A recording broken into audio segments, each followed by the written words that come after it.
નમસ્કાર દર્શક મિત્રો, આપ જોઈ રહ્યા છો કાનાબાર ન્યૂઝ. રાજુલા શહેરમાં જ્ઞાન સેતુ લાઇબ્રેરીનું ભવ્ય ઉદ્ઘાટન. સ્પર્ધાત્મક પરીક્ષાના વિદ્યાર્થીઓને મળશે રાજુલા શહેરમાં આધુનિક સુવિધાઓ.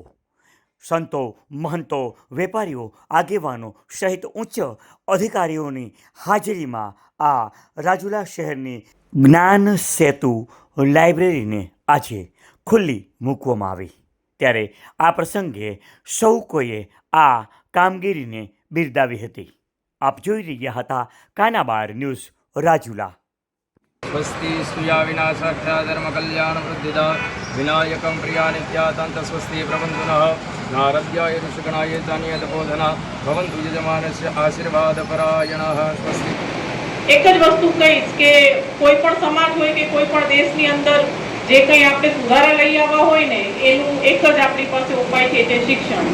અને અત્યારનું જે શિક્ષણ છે સારું જ છે, પણ એની અંદર જો આજની જો કોઈ જે ભણનાર પેઢી છે, ઇવન તૈયારી કરનાર પેઢી પણ મતલબ બરાબર, એની પાસે સૌથી મોટો કોઈ ચેલેન્જ હોય ને તો એ છે કે પ્રોપર ફોકસ અને કોન્સન્ટ્રેશનની સાથે તૈયારી કરવી. તો અવારનવાર ઘરમાં અગર કોઈ તૈયારી કરતું હોય, ભણતું હોય તો મહેમાન છે, આ છે, તે છે, અને એના કરતાં પણ સૌથી મોટું દુશ્મન હોય તો એ મોબાઈલ છે. બરાબર. એટલે એનાથી દૂર એક આવા રાજુલા જેવા નાનકડા તાલુકામાં આટલી સરસ સુવિધાવાળી લાઇબ્રેરીનો વિચાર આવવો અને એને મતલબ એક ફાઇનલ જે કહેવાય ને કે લુક આપવો કે નહીં, એમનું પણ ક્યાંક ને ક્યાંક સપનું હશે કે ઈચ્છા હશે. બરાબર. તો એ અહીંયા એમણે બનાવ્યું અને એના ઓપનિંગમાં મને આજે અવસર મળ્યો, તો એ બદલ હું આભાર વ્યક્ત કરું છું. અને એવી ઈચ્છા છે કે રાજુલા તાલુકાની અંદર ઇવન જાફરાબાદ છે, નજીકના જે કંઈ છે એની અંદર જેટલી પણ કોલેજીસ છે, જેટલી પણ મોટી મોટી સ્કૂલ છે કે મતલબ જ્યાં 9, 10, 11, 12ના ધોરણના વિદ્યાર્થીઓ ભણે છે, તો એ લોકોના સંપર્કમાં રહી અને આપણે પહેલાથી જ યુપીએસસી, જીપીએસસી કે કોઈ પણ એક કોમ્પિટિટિવ એક્ઝામ હોય એની તૈયારી કરવા માટે એ લોકોને અહીંયાથી જ્ઞાન સેતુ લાઇબ્રેરીથી પ્રેરણા મળે એવું ભવિષ્યનું એક આયોજન કરવાનું અગર એમને રહેશે તો હું એમને ચોક્કસ મારા અવેબિલિટી પ્રમાણે ટાઈમ આપીશ.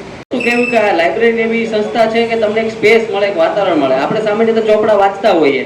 ગાંધીનગર, અમદાવાદના જે છોકરાઓ છે વધુ પાસ થવાનું કારણ એ જ હતું કે એક જાતના વાતાવરણમાં જતા હોય, એટમોસ્ફિયર એને મળે.